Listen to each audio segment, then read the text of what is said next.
Sunitha Williams സംഭവം, അതുപോലെ ഇപ്പോൾ ഭാരതീയനായ ശുഭാംശു ശുക്ല എന്നിവരിലൂടെ ഏറ്റവുമധികം ചർച്ചാ വിഷയമായ ഒന്നാണ് അന്താരാഷ്ട്ര ബഹിരാകാശ നിലയം അഥവാ ISS എന്ന ചുരുക്കപ്പേരിൽ അറിയപ്പെടുന്ന ഇൻ്റർനാഷണൽ സ്പേസ് സ്റ്റേഷൻ. 400 കിലോമീറ്റർ മുകളിലുള്ള ഭ്രമണപഥത്തിൽ ഭൂമിയെ ചുറ്റിക്കൊണ്ടിരിക്കുന്ന ഈ പടുകൂറ്റൻ സംവിധാനം മനുഷ്യൻ നിർമ്മിച്ചതിൽ വെച്ച് ഏറ്റവും ചിലവേറിയതും സങ്കീർണവുമായ എഞ്ചിനീയറിംഗ് മാർവലാണ്. ഗഗനചാരികൾ തുമ്പികളെപ്പോലെ ഒഴുകി നടക്കുന്നതും വായുവിലൂടെ കുത്തിമറിയുന്നതുമെല്ലാം ഒരു ആലീസിൻ്റെ അത്ഭുത ലോകത്തിൽ എന്നവണ്ണമല്ലേ നാം കാണുന്നതും ആസ്വദിക്കുന്നതും. രാജ്യാതിർത്തികൾക്കപ്പുറത്തേക്ക് മനുഷ്യൻ്റെ വിജ്ഞാനദാഹവും പ്രതിഭയും കഠിനാധ്വാനവും കൈകോർത്തപ്പോൾ പിറന്ന ഈ ബഹിരാകാശ തറവാടിനെക്കുറിച്ച് തന്നെയാകട്ടെ നമ്മുടെ ഇന്നത്തെ ചർച്ച. റെഡിയല്ലേ? പ്രിയപ്പെട്ട കൂട്ടുകാർക്ക് നമസ്കാരം. എല്ലാവർക്കും സയൻസ് കോർണറിൻ്റെ പുതിയ വീഡിയോയിലേക്ക് സ്വാഗതം. 1957 സ്പുട്നിക് വിക്ഷേപണത്തോടെയാണ് ആധുനിക ബഹിരാകാശ യുഗം ആരംഭിച്ചത്. അതോടെ അമേരിക്കയും സോവിയറ്റ് യൂണിയനും തമ്മിലുള്ള അതിശക്തമായ ശീതയുദ്ധം ബഹിരാകാശത്തേക്ക് കൂടി വ്യാപിച്ചു. അതിലെ ഒന്നാം ഘട്ടം അവസാനിച്ചത് അമേരിക്ക മനുഷ്യനെ പല വട്ടം ചന്ദ്രനിലിറക്കി ആ പോരാട്ടത്തിൽ വിജയിച്ചതോടെയാണ്.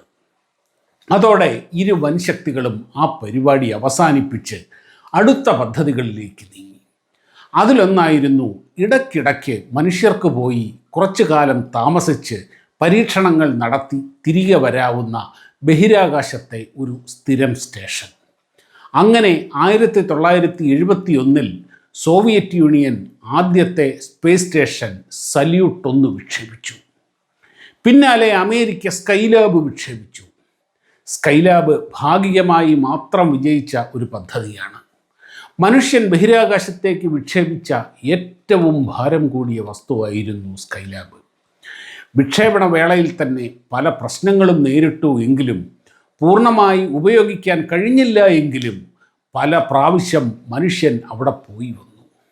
ഇതിനിടയിൽ സോവിയറ്റ് യൂണിയൻ പല പ്രാവശ്യം സല്യൂട്ട് 7 വരെ സ്റ്റേഷനുകൾ വിക്ഷേപിച്ചു.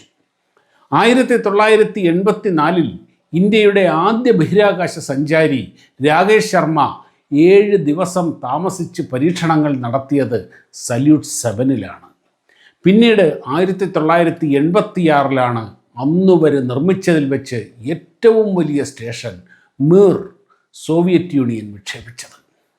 1991 സോവിയറ്റ് യൂണിയൻ തകർന്നു.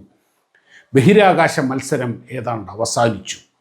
പിന്നീട് റഷ്യയും അമേരിക്കയും ചേർന്ന് ബഹിരാകാശ പദ്ധതികൾ ആരംഭിച്ചു. ആ സമയത്ത് അമേരിക്കയ്ക്ക് സ്പേസ് സ്റ്റേഷൻ ഉണ്ടായിരുന്നില്ല.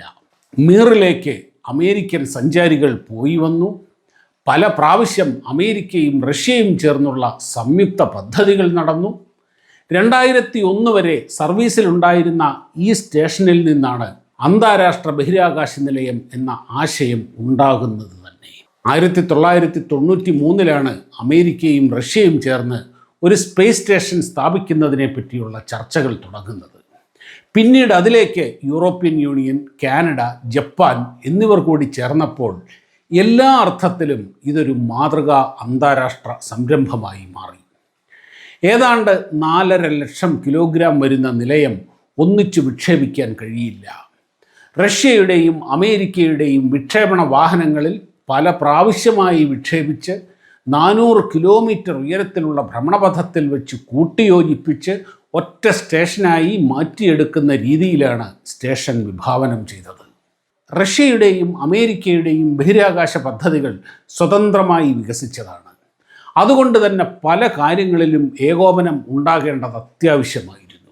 ഉദാഹരണത്തിന് റഷ്യൻ പേടകങ്ങളിൽ നിറയ്ക്കുന്നത് ഭൂമിയുടെ അന്തരീക്ഷത്തിൽ ഉള്ളതുപോലെ നൈട്രജനും ഓക്സിജനും ചേർന്ന വായു ആണെങ്കിൽ അമേരിക്കൻ പേടകങ്ങളിൽ നിറയ്ക്കുന്നത് ശുദ്ധമായ ഓക്സിജൻ മാത്രമാണ്. അതുപോലെ കൺട്രോൾ സിസ്റ്റംസ്, ഇലക്ട്രോണിക്സ് തുടങ്ങി 100 കാര്യങ്ങൾ എല്ലാം വ്യത്യസ്തമാണ്. അതുകൊണ്ട് തന്നെ ഒരു സംയുക്ത സംരംഭം നടത്തുമ്പോൾ ഇക്കാര്യങ്ങളിൽ എല്ലാം ഒരു കൃത്യമായ കോർഡിനേഷൻ ഉണ്ടാകണമല്ലോ. എന്നാൽ പൂർണ്ണമായും മാറ്റാനും കഴിയില്ല. അതുകൊണ്ട് തന്നെ ഈ സ്റ്റേഷന് ഒരു റഷ്യൻ ഭാഗവും അമേരിക്കൻ ഭാഗവുമുണ്ട്. ROS അഥവാ റഷ്യൻ ഓർബിറ്റൽ സെഗ്മെൻറ്റ്, USOS അഥവാ US ഓർബിറ്റൽ സെഗ്മെൻറ്റ് എന്നിവയാണിത്. USOS പ്രധാനമായും നിർമ്മിച്ചിരിക്കുന്നത് നാസയാണ്. അതിൽ കാനഡ, യൂറോപ്യൻ യൂണിയൻ, ജപ്പാൻ എന്നിവരുടെ സഹകരണവുമുണ്ട്. എന്നാൽ ROS പൂർണ്ണമായും റഷ്യയുടെ മാത്രമാണ്. നിലയത്തിലേക്ക് ആകെ വേണ്ട പ്രൊപ്പൽഷൻ നൽകുന്നത് ROS റഷ്യൻ ഭാഗമാണെങ്കിൽ വൈദ്യുതി നൽകുന്ന സോളാർ പാനലുകൾ USOSൻ്റെ ഭാഗമാണ്. പരസ്പരം സഹകരിച്ച് പ്രവർത്തിക്കുമ്പോഴും ഇരുഭാഗങ്ങളും മാനേജ് ചെയ്യുന്നത് അതാത് ഏജൻസികൾ തന്നെയാണ്. അതായത് ബഹിരാകാശത്ത് അതിർത്തി പങ്കിടുന്ന രണ്ട് സൗഹൃദ രാജ്യങ്ങൾ പോലെ തന്നെ. റഷ്യൻ പേടകങ്ങളായ സൊയൂസ് പോകുമ്പോൾ ഡോക്ക് ചെയ്യുന്നത് ROSലാണെങ്കിൽ സ്പേസ് എക്സ്, ആക്സിയം ഒക്കെ അയക്കുന്ന പേടകങ്ങൾ ഡോക്ക് ചെയ്യുന്നത് USOSലാണ്. ഇങ്ങനെ ISSലെ പ്രവർത്തികൾ കൃത്യമായി ഡിവൈഡ് ചെയ്തിട്ടുണ്ട്. 1998 നവംബറിലാണ് ROSൻ്റെ ഭാഗമായ സരിയ റഷ്യയിൽ നിന്നും ലോഞ്ച് ചെയ്തുകൊണ്ട് നിലയത്തിൻ്റെ നിർമ്മാണം ആരംഭിച്ചത്. തുടർന്ന് ഡിസംബറിൽ നാസ അവരുടെ സ്പേസ് ഷട്ടിലിൽ USOSൻ്റെ ഭാഗമായ യൂണിറ്റി എൻഡവർ സ്പേസ് ഷട്ടിലിൽ ലോഞ്ച് ചെയ്ത ഭാഗങ്ങൾ നിർദ്ദിഷ്ട ഭ്രമണപഥത്തിൽ എത്തിയതിനു ശേഷം സ്പേസ് ഷട്ടിലിൻ്റെ കൂറ്റൻ ഒരു യന്ത്രക്കൈ, ഒരു റോബോട്ടിക് ആം ഉപയോഗിച്ചാണ് ഇവയെ അടുപ്പിക്കുകയും സഞ്ചാരികൾ ബഹിരാകാശ നടത്തം അഥവാ എക്സ്ട്രാ വെഹിക്കുലർ ആക്ടിവിറ്റി നടത്തി ഇവയെ യോജിപ്പിക്കുകയും ചെയ്തത്. റഷ്യയുടെ പ്രോട്ടോൺ റോക്കറ്റ്, സൊയൂസ് പേടകം, നാസയുടെ സ്പേസ് ഷട്ടിൽ എന്നീ സ്പേസ് ക്രാഫ്റ്റുകൾ 40 മിഷനുകൾ നടത്തി 13 വർഷമെടുത്ത് 2011 അന്താരാഷ്ട്ര ബഹിരാകാശ നിലയം പൂർത്തിയായപ്പോൾ ഈ നിലയത്തിന് ഏതാണ്ട് 100 മീറ്റർ നീളവും ഏതാണ്ട് 80 മീറ്ററോളം വീതിയുമുണ്ട്. അതായത് ഒരു വലിയ ഫുട്ബോൾ ഗ്രൗണ്ടിനേക്കാൾ വലിപ്പം. ഇതിനിടയിൽ 2001 നിലയത്തിൻ്റെ ഒരു ഭാഗം പൂർത്തിയാക്കി മടങ്ങുമ്പോൾ കൽപ്പന ചൗള ഉൾപ്പെട്ട സ്പേസ് ഷട്ടിൽ കൊളംബിയ തകർന്ന് മുഴുവൻ യാത്രികരും കൊല്ലപ്പെട്ടു. തുടർന്ന് നാസ ഷട്ടിൽ ദൗത്യങ്ങൾ തൽക്കാലത്തേക്ക് നിർത്തിവെച്ചത് സ്പേസ് സ്റ്റേഷൻ്റെ നിർമ്മാണത്തെ കുറച്ച് വൈകിപ്പിച്ചിട്ടുണ്ട്. ഷട്ടിലിൻ്റെ യന്ത്രക്കൈകളാണല്ലോ നിലയത്തെ കൂട്ടിയോജിപ്പിച്ചിരുന്നത്. 400 കിലോമീറ്റർ ഉയരത്തിൽ ഭൂമധ്യരേഖയുമായി 51.6 ഡിഗ്രി ചരിവിൽ സെക്കൻഡിൽ 7 കിലോമീറ്റർ, അതായത് മണിക്കൂറിൽ 28,000 കിലോമീറ്റർ വേഗത്തിലാണ് സ്റ്റേഷൻ ഭൂമിയെ ചുറ്റിക്കൊണ്ടിരിക്കുന്നത്. 90 മിനിറ്റ് അഥവാ 1.5 മണിക്കൂർ കൊണ്ട് ഒരു പ്രാവശ്യം ഭൂമിയെ ചുറ്റി വരും. എന്ന് വെച്ചാൽ ISSലുള്ളവർക്ക് ഓരോ 1.5 മണിക്കൂറിൽ ഒരു ദിവസം 16 സൂര്യോദയവും അസ്തമയവും കാണാൻ കഴിയും. സ്പേസ് എക്സും മറ്റ് സ്വകാര്യ കമ്പനികളും സർവീസ് ആരംഭിക്കുന്നതിന് മുമ്പ് സ്പേസ് ഷട്ടിലും റഷ്യയുടെ സൊയൂസും മാത്രമായിരുന്നു സ്റ്റേഷനിലേക്ക് മനുഷ്യരെയും സാധനങ്ങളെയും ഒക്കെ കൊണ്ടുപോയിരുന്നത്. അവിടെ എപ്പോഴും ആളുണ്ടാവുന്നത് കൊണ്ട് ഭക്ഷണം, വെള്ളം, അവശ്യ വസ്തുക്കൾ എല്ലാം റെഗുലറായി എത്തിക്കൊണ്ടേയിരിക്കണം. 2011 സ്പേസ് സ്റ്റേഷൻ പൂർത്തിയായതോടുകൂടി സ്പേസ് ഷട്ടിലുകൾ പ്രവർത്തനം അവസാനിപ്പിച്ചു. പിന്നെ വർഷങ്ങളോളം അമേരിക്കൻ, യൂറോപ്യൻ സഞ്ചാരികൾ എല്ലാം പോയി വന്നത് റഷ്യയുടെ സൊയൂസ് പേടകത്തിലായിരുന്നു. 2012 മുതൽ സ്പേസ് എക്സ് ISSലേക്കുള്ള കാർഗോ സർവീസ് ആരംഭിച്ചെങ്കിലും മനുഷ്യരെ കയറ്റിയുള്ള ക്രൂ സർവീസ് തുടങ്ങിയത് 2020 മാത്രമാണ്. 371 ദിവസം തുടർച്ചയായി ബഹിരാകാശത്ത് താമസിച്ച ഫ്രാങ്ക് റൂബിയോയുടേതടക്കം ഏറ്റവും നീണ്ട ബഹിരാകാശ നടത്തം, ഏറ്റവും കൂടുതൽ കാലം താമസിച്ച സ്ത്രീ, ഏറ്റവും കൂടുതൽ കാലം ഒറ്റയ്ക്ക് ബഹിരാകാശവാസം നടത്തിയത് തുടങ്ങി 100 കണക്കിന് ബഹിരാകാശ റെക്കോർഡുകൾ ISS കാരണം ഉണ്ടായിട്ടുണ്ട്.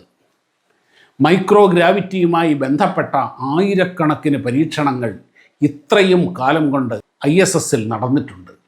പ്രത്യേകിച്ചും മെഡിക്കൽ സയൻസിന് പ്രയോജനപ്പെടുന്ന കാര്യങ്ങൾ. ഗുരുത്വാകർഷണം തീരെയില്ലാത്ത മൈക്രോഗ്രാവിറ്റിയിൽ പേശികളുടെയും അസ്ഥികളുടെയും വളർച്ച, രക്തചംക്രമണം, ഹൃദയമിടിപ്പ് തുടങ്ങിയവയുടെ പഠനങ്ങൾ തുടർന്നുകൊണ്ടേയിരിക്കുന്നു. മൈക്രോഗ്രാവിറ്റിയിൽ മാത്രം നിർമ്മിക്കാൻ കഴിയുന്ന അലോയികൾ, പ്ലാസ്റ്റിക്, അതുപോലെ സൂപ്പർ കണ്ടക്ടിവിറ്റിയുമായി ബന്ധപ്പെട്ട പരീക്ഷണങ്ങൾക്ക് ഏറ്റവും പറ്റിയ ഇടമാണ് ബഹിരാകാശം. കാരണം നിലവിൽ സൂപ്പർ കണ്ടക്ടിവിറ്റി വളരെ കുറഞ്ഞ 0-ന് താഴെ -273 ഡിഗ്രിയോടടുത്ത് നിൽക്കുന്ന ടെമ്പറേച്ചർ കണ്ടീഷനിൽ മാത്രമാണ് സാധ്യമാകുന്നത്. ഭൂമിയിൽ ഈ ടെമ്പറേച്ചർ സൃഷ്ടിക്കുക എന്നത് വളരെ ശ്രമകരവും ചെലവേറിയതുമായ കാര്യമാണ്. എന്നാൽ ബഹിരാകാശത്ത് സ്വാഭാവികമായി ഈ ടെമ്പറേച്ചർ സിറ്റുവേഷൻസ് ഉണ്ട്. പേടകത്തിനുള്ളിൽ ഭൂമിയിലെ കാലാവസ്ഥ കൃത്രിമമായി സൃഷ്ടിച്ചതാണ്. എന്നാൽ ലോ ടെമ്പറേച്ചർ ഏരിയകൾ അതിലുണ്ട്. അവിടെ ഈ പരീക്ഷണങ്ങൾ ധാരാളമായി നടത്തുന്നു. ഒരു എമർജൻസി വന്നപ്പോൾ സുനിത വില്യംസിന് സുരക്ഷിതമായി കഴിയാൻ സാധിച്ചത് ഇങ്ങനെയൊരു സ്റ്റേഷൻ ഉള്ളതുകൊണ്ടായിരുന്നു. ഒരുപാട് ലോകരാഷ്ട്രങ്ങൾ തങ്ങളുടെ പൗരന്മാരെ ISSലേക്ക് അയച്ചുകൊണ്ടേയിരിക്കുന്നു. കുടുംബങ്ങൾക്ക് എപ്പോൾ വേണമെങ്കിൽ വന്ന് താമസിച്ചു പോകാവുന്ന രീതിയിൽ പഴയ തറവാടുകളെ ട്രസ്റ്റാക്കി മാറ്റുന്ന ഒരു സിസ്റ്റം നമ്മുടെ നാട്ടിലുണ്ടല്ലോ. അതുപോലെ മാനവരാശിയുടെ ബഹിരാകാശത്തെ തറവാടാണ് അന്താരാഷ്ട്ര ബഹിരാകാശ നിലയം. അതൊക്കെ അവിടെ നിൽക്കട്ടെ, ഇവനെ ഉണ്ടാക്കി പോറ്റുന്ന ചെലവ് എത്രയാണെന്നുകൂടെ അറിയണ്ടേ? 150 ബില്യൺ അഥവാ 15,000 കോടി ഡോളർ എന്ന് വെച്ചാൽ 12,30,000 കോടി രൂപ. എന്താ അല്ലേ? ഇവൻ്റെ ആയുസ് തീരാറായി സുഹൃത്തുക്കളെ. 2030 വരെയേ ISS ഉണ്ടാവുകയുള്ളൂ. ഇത് ഡിസ്മാൻഡിൽ ചെയ്യാൻ എന്ന് വെച്ചാൽ പൊളിക്കാൻ മാത്രം 1 ബില്യൺ അഥവാ 100 കോടി ഡോളർ 8,000 കോടി രൂപ വേണ്ടിവരും. ISSന് ശേഷം എന്ത് എന്നതിനെക്കുറിച്ച് ഇപ്പോൾ രാജ്യങ്ങൾ തമ്മിൽ ധാരണയൊന്നുമായിട്ടില്ല. ലോകരാഷ്ട്രീയം മാറിമറിയുന്നത് കൊണ്ട് ഇവന് ഇതുപോലൊരു പിൻഗാമി ഉണ്ടാകാൻ സാധ്യതയുമില്ല. അപ്പോഴേക്കും ചൈനയുടെയും ഭാരതത്തിൻ്റെയും ബഹിരാകാശ നിലയങ്ങൾ പൂർത്തിയായിട്ടുണ്ടാകും. എന്ന് വെച്ചാൽ ഭാരതത്തിൻ്റെ അവസരങ്ങൾ വളരെ വലുതായിരിക്കും എന്നർത്ഥം. ഭാരതത്തിൻ്റെ സ്പേസ് സ്റ്റേഷനെ പറ്റിയുള്ള ഒരു വീഡിയോ നമുക്ക് പ്രത്യേകം ചെയ്യാം. ബഹിരാകാശ രംഗത്തെ മുഴുവൻ മത്സരവും മാറി വൻ ശക്തികൾ കൈകോർത്തപ്പോൾ ഉണ്ടായ ഒരു എഞ്ചിനീയറിംഗ് വിസ്മയമാണ് അന്താരാഷ്ട്ര ബഹിരാകാശ നിലയം. മനുഷ്യൻ്റെ കഴിവും കഠിനാധ്വാനവും ഒന്നിച്ചു ചേർന്നാൽ കീഴടക്കാനാവാത്ത ഒരു ഉയരങ്ങളുമില്ല എന്നതിൻ്റെ ഏറ്റവും വലിയ ഉദാഹരണമായി ഇൻ്റർനാഷണൽ സ്പേസ് സ്റ്റേഷൻ നമ്മുടെ തലയ്ക്ക് മുകളിലൂടെ ഒഴുകിക്കൊണ്ടേയിരിക്കുകയാണ്. വീഡിയോ കണ്ട എല്ലാ സുഹൃത്തുക്കൾക്കും ഒരുപാട് നന്ദി. വീഡിയോ ഇഷ്ടപ്പെട്ടാൽ ലൈക്ക് ചെയ്യുകയും കമൻറ്റ് ചെയ്യുകയും ഷെയർ ചെയ്യുകയും ഒക്കെ ചെയ്യുക. ആദ്യമായി കാണുന്നവർ ചാനൽ സബ്സ്ക്രൈബ് ചെയ്യുക. മറ്റൊരു വീഡിയോയുമായി കാണുന്നതുവരെ എല്ലാവർക്കും നമസ്കാരം.